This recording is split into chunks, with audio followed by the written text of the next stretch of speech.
My name is Sarah Walters. A little bit about my background. I have a background in education primarily. So I was elementary and special education, then I was in the youth development space. As those all were happening, I became very passionate about the diversity, equity, inclusion space. And I also did quite a bit with teaching and technology. And just how we can use technology to improve our teaching. And so those kind of became layers of my educational background. And so I left the classroom after 6 years and then spent another 5 years with the University of Missouri in youth development. And after that, I have been out of education, which feels weird to say, going on 2 years now.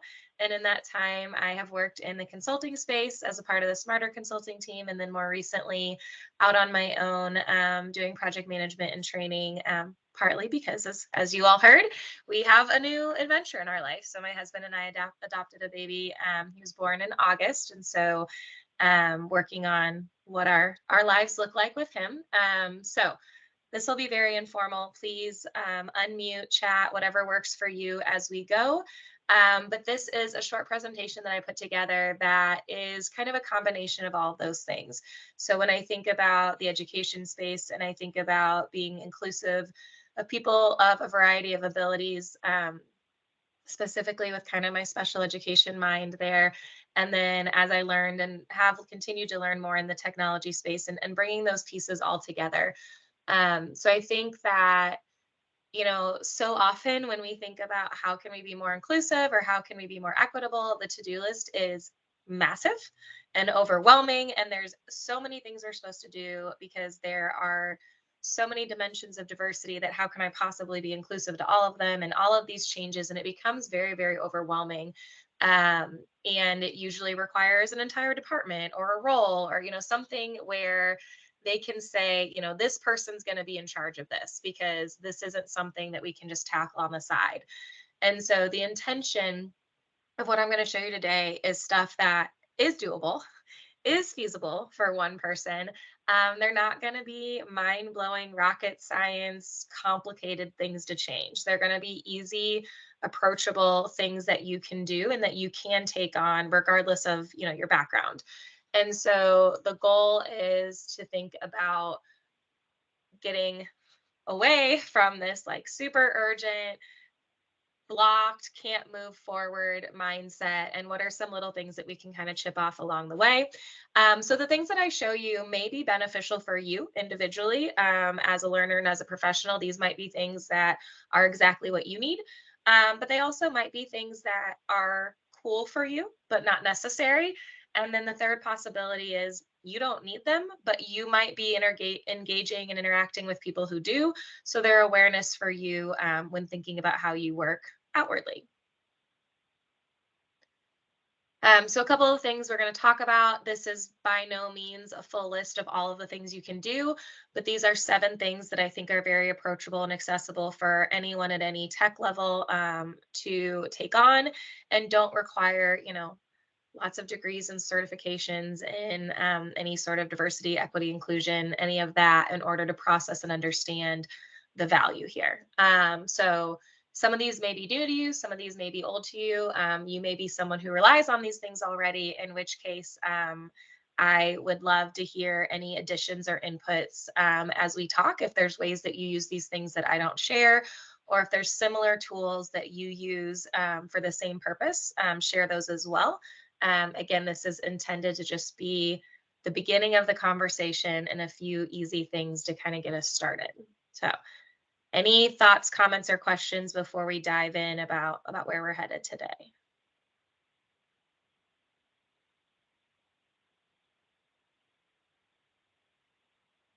Okay. Are any of you in the marketing space, either by trade or because you are small business oriented and wear lots of hats? So anyone who works on any sort of outward facing marketing, either raised hands or emojis or unmute.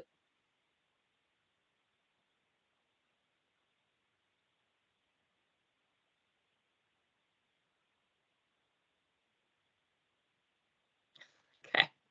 So potentially, but not by choice. Some yes. So this one really hit me when I thought about marketing. So I also not a marketing major. That's not something that I would claim initially. I think I was more in Joshua's like and of if I have to, I'll do it. Some of it I've actually grown to enjoy, but this is huge to think about with marketing. So when you're creating, whether it is print or digital media, screen readers um, are a necessity for some people and have a very different way of processing the information than you might on your own. And so if I'm viewing your website and I see various pictures and images and links and I'm not needing to utilize a screen reader, I'm going to see it exactly as how you intended. However, if I need to rely on a screen reader, I might have a very different experience than what you think I have and what you're putting out there. And so, a couple of things to think about. One of the biggest, and it's really easy to do, is utilizing your alt text. So, when you put images or links on anything, it'll always prompt you, what is the alternate text? And a lot of times I will say, I just, clicked through. Like, I don't need alt text. It's fine. I just ignored it. Or the alt text would repeat what I put for the link, and it might say, click here because I'm doing a call to action, which makes sense. But the way a screen reader is going to process that is every click here is the same. There's no context provided for that person. So if they're going through your website and there's 3 different click here's and that's all the alt text provides, they have no idea which one to click and they have no idea where it's going to bring them. So something as simple as changing that verbiage to click for more information about blah, blah, blah, or click for, dates to sign up here. So keeping a short and sweet call to action, but providing more context and detail there. Yes, Lindsay, a lot of them do prompt you and you can turn that setting on, which I love because I already said that I will forget on my own sometimes. So Twitter, it'll ask you to post a picture to prompt for alt text. Um, or every time you post a picture, sorry, it will prompt for alt text. And so anytime that you can turn your settings on and allow those sorts of notifications is a huge help if it's not something that you naturally need. Same thing with images. A lot of times the alt text will just be the name of the file. And so while you don't want to write an essay describing the picture, it can be something as simple as, marketing pick of event. Then they basically know they can scroll on, right? It was something that was there to be visually appealing. They can move on versus a graph that's giving them content and information. Your alt text might be a lot more detailed and informative so that they don't miss out on all of the value there. So that was a big one, very easy. It doesn't require any sort of technical ability other than to follow the prompt or to, right click going into alt text is a lot of times how you're going to get there. Other 2 options are using captioning. So screen readers need text. So right now, the way I'm talking, a screen reader is not getting any information. And so having live captioning on your calls, doing closed captions on any sort of social media, videos, reels, YouTube, things like that. Again, you're providing information. It's not going to hinder anyone who doesn't need it. There might be some people who are annoyed by it. So I will put that out there. There are people who don't like to see the captions because it's visually distracting. But typically that's an annoyance level versus a can't process level. So you can make that decision on your own with your audience. But that's another really easy thing that will allow screen readers to do their job. And those people will get the same experience, sorry, that anyone else would. I should say my child gave me a cold and I'm recovering. So if I'm struggling to put words together, I feel much better, but my brain's a little foggy still. So I apologize as we go. So again, nothing crazy here, but huge impact for very small tasks. Okay, so presentation coaching. If you are someone or know someone who has speaking anxiety or any number of learning disabilities that impede their comfort, confidence, capabilities when speaking, this one I wish I had known about as an educator. I don't know if it wasn't there and it's a later add on or if I just was oblivious. But if you are in PowerPoint and you go to slideshow, there is a button that says rehearse with coach. It will allow you to go through your entire presentation with an AI coach who's going to give you feedback on speed, how many times you say things like, utterances, pauses, repetition of words. If you're going to the same thing over and over again, it's going to give you a number of different metrics that are very valuable for you to go and improve, but also allow you to practice without putting yourself in front of someone if that's not where you're most comfortable, or practicing with your dog who can't give you any feedback. So it's a really nice combination of those two concepts, and is free. It's not a part of any extra add-on with PowerPoint. It is there for everyone and makes public speaking much more approachable if you are someone who struggles with it, and also just makes your public speaking improved even if you are confident and it's something that you do well and frequently and often. So you just have to know where to look for it. It's in the slideshow menu. There are a couple different, rehearsing and recordings and things like that. But this particular Rehearse with Coach provides metrics and feedback as well as an opportunity to practice.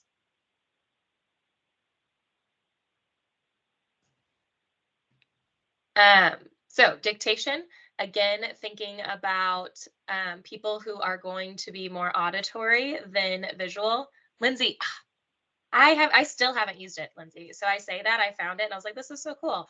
And I don't always press the button, but I'm glad to hear someone else's success story. I've been telling everyone about it. I immediately called my teacher friends, especially those who are in high school, and they are using it. So I'm glad to hear it. It is working in your world. Well, as a former teacher myself, it's I know. important. It is. And I think back to all my classes where I was trying to figure out how to get people practice and to think. I could Well, have it just even given them tells some you like handouts. your words that you're repeating, like and basically. I didn't know I repeated the word basically all the time, but I do. It provides a lot of value for an AI tool. And I'm going to say now because I'm thinking about it, Lindsay. So yes, good. So another person who has used it, another success story. I like to hear that. I share it with everyone. So, and timing is a huge one, especially if you are not comfortable speaking. We have a tendency to speak quickly and to get it over with, and so to really slow that down and to point out those areas where you tend to speed up. So dictation is something that is going to be very helpful with people who are dyslexic. Anyone who has an arm or a hand impairment where typing, writing is physically challenging, but also verbal processors. So someone who just makes sense of the world verbally rather than in writing, dictation is a huge, huge help. There are very different applications and features and settings in different technology. For a long time, Macs and Apple products really won the race on dyslexia tools. And a lot of what I've learned diving more into Microsoft is that they're finally catching up, that there is a lot of things they've added as a response. And so I had a former coworker at the University of Missouri. We all got, I think, Dell computers, and he had a Mac computer specifically because of his dyslexia, because it had to be able to do certain things for him. And in learning about this and doing my research here, I was able to find out that he actually could have had a Dell with all the updates because Microsoft now provides them.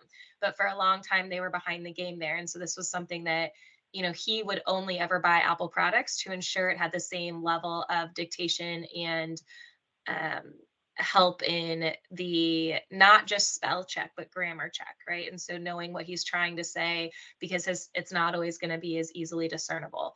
And so anyone on a Windows computer, Windows H is going to automatically pull up your dictation. Really easy shortcut for your keyboard. And a number of different ways where this can be helpful, even if it's just because you're doing too many things at once or because you're trying to do more than one thing at once, right? People who, I know Nathalie is one where she refuses to sit at her desk for too long. And I admire the heck out of that because I will sit here and then realize 3 hours later I'm still sitting here. And so dictation is also a really easy way to continue being productive while also getting up and moving your body. Keeping it within the time limit. Yes. I have had that tendency as well. I think of all these things as I'm talking and add them too. And so, yes, that's a good one to run through in that way. So, really easy keyboard shortcut.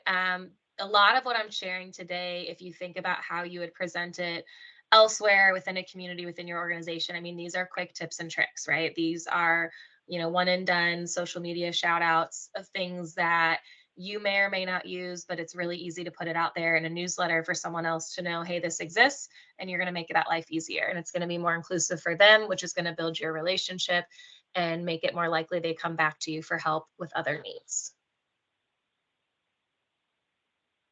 Okay, color. So visual impairments. These ones are tricky because they're not as obvious to us. And most people who have visual impairments have learned to deal with it or to not talk about it or to not show, to show it off. I remember in high school, I was in chemistry class, and one of my best friends was known for being a little bit of an underachiever, incredibly smart, incredibly gifted, could always ace the test, didn't always do the homework. And all we had to do was write observations of flames. They were changing colors, and we just had to write notes. And I look over, and he is leaning over my notebook to write down the colors. And I stopped and I was like, you gotta be kidding me. Why on earth would you need to copy this assignment? Write the colors. Well, it turns out he's colorblind. And I had not known that in our years of friendship because it never came up. Right. And so visual impairments are things that people don't have to share. But again, it's going to drastically change their experience with what you're putting out there. Sometimes it's just not going to be as pleasant. It's not as pretty, but other times it's going to hinder their ability to read because they don't have the right level of contrast that you intended them to have because they don't see those same colors the same way. So in your settings, under accessibility, there are a number of different things that you can do with color filters that I think can be used in two ways. So, one, if you have visual impairments, especially due to color, you can change your settings so that your screen is always going to be readable to you because you are filtering it to the colors you can see.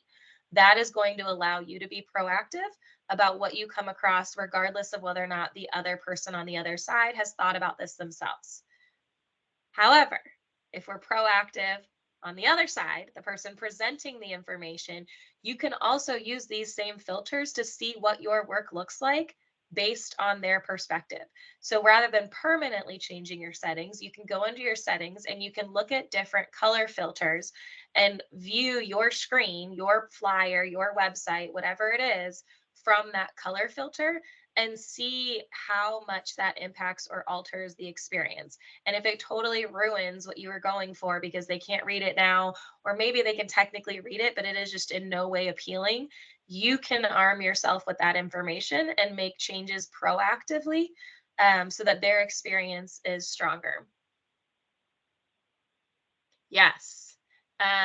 Definitely distraction, and changing the document background is a really, really easy trick to do. That white and black, it just starts to just all starts to run together. That was my number one complaint when I started doing the Microsoft learning modules, is it is just all black text on white. And I struggled with focus there. So yeah, changing background colors is a really easy one in a document setting, a PowerPoint setting as well. Good tip.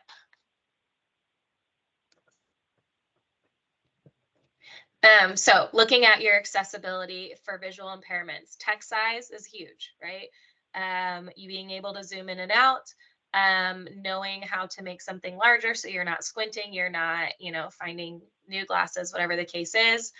The contrast theme. So this is going to be your low vision. It's going to be your light sensitivity, things that aren't necessarily, color blind, but they are going to be things that are going to help your eyes adjust. A narrator. So if you're in the case of, your visual impairment is you have no visual, you're utilizing Braille, keyboard, voice, having it read to you. Those settings are here as well. We talked about text size. The magnifier can go in with that as well. The text cursor, so you can actually make that thicker and more obvious and easier to find. So if you have a hard time tracking and that cursor can get lost, you can adjust that as well. The color filters that we talked about, so the different color blindness filters, using grayscale, inverted, all of those are here. From the auditory ones, in accessibility, you'll see, so there's an entire section to vision. There's a lot under vision.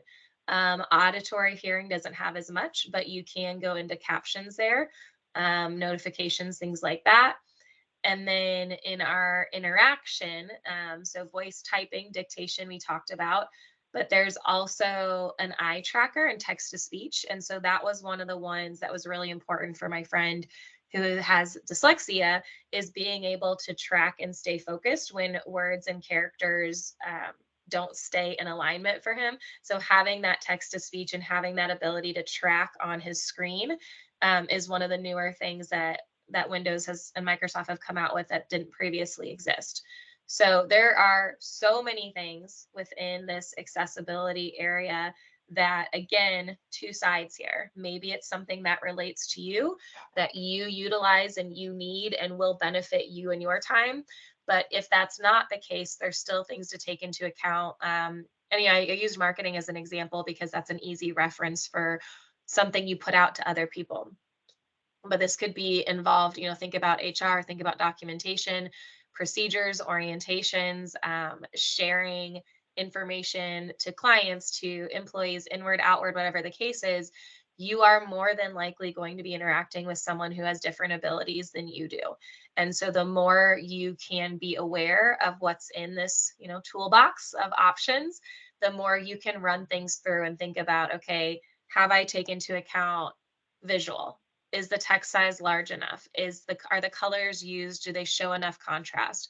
What are things that I can practice changing my settings to put myself in their shoes, to think about what those changes might look like? How could I make this so that less people have to adapt to understand it, and I've adapted on the front end so that it's more easily read, accessible, understood by more people? Any of these on here that you all use or you want to call out, positive or negative experiences?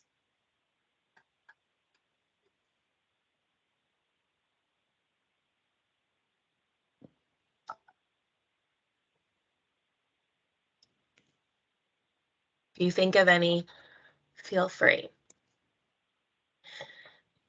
Focus Assist. So this is a huge one. You can find it in your settings on your desktop, but you can also utilize a number of different things with Focus Assist through Outlook and Teams. So specifically ADAD, ADHD, any learning disabilities, again, processing time, someone who needs less noise and more focus. And then, like, I'll call myself out, people who are overscheduled, people who say yes to too many things, right? It could be a character trait that gets you here and not any sort of neurological or behavioral change. And so the Focus Assist allows you, this is going to be things like do not disturb, this is going to be blocking focus work. And so this is something that you'll get emails about, and you'll get prompts within Teams and Microsoft and Outlook where they're saying, here's your week in review, or, here's your, do you want to plan for focus time, or, you've got XYZ happening. And they're really easy things to ignore if you don't know what they are and what their value is, but they are intended to give you data on how you work with your time, how long your meetings are scheduled, how often you meet with the same people, how frequently you schedule the same things. And so the prompts are there for you to say, I know I need to have heads down focus time, and Microsoft will plan that for you on your calendar. Obviously, you can move it. So if something comes up and that doesn't work, you can shift it. But the idea is that it was there first, and there's a visual reminder for you to protect that time and space. Do not disturb. So, notifications can't come in. That's a really easy one, especially if you have any sort of attention deficit or hyperactivity. Those are very distracting, and it's hard for you to focus on one task or one conversation when your computer has notifications going in all directions, whether there's sound or visual or both. And so, there's the easy way to get there from your settings on the main menu on the bottom, but then there is a number of different emails and reminders that will come out. And a lot of this is in connection to the Microsoft Viva Suite and the data that will keep for you, and that will help you schedule and plan your time accordingly.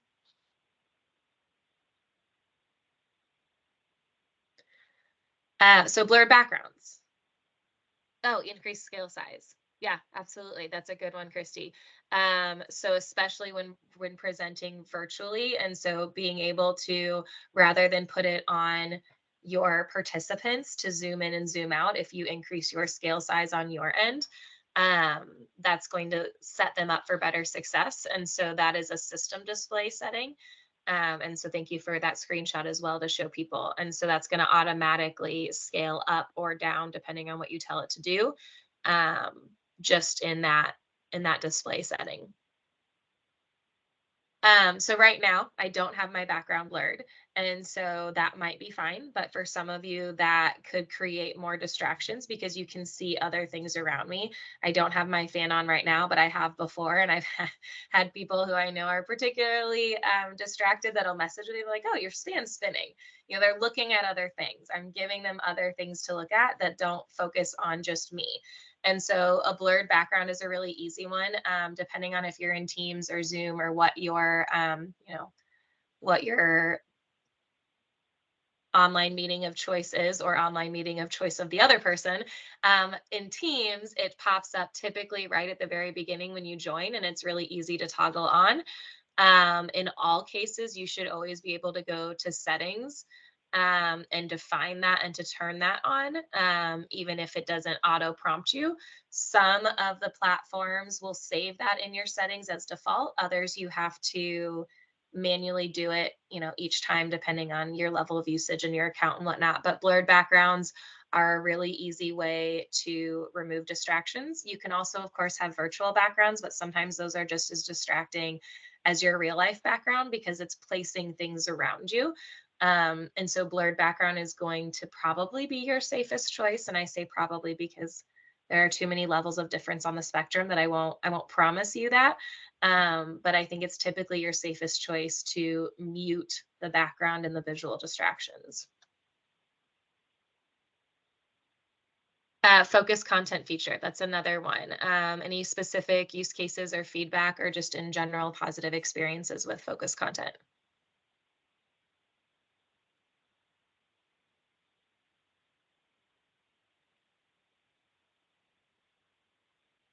Can type or unmute.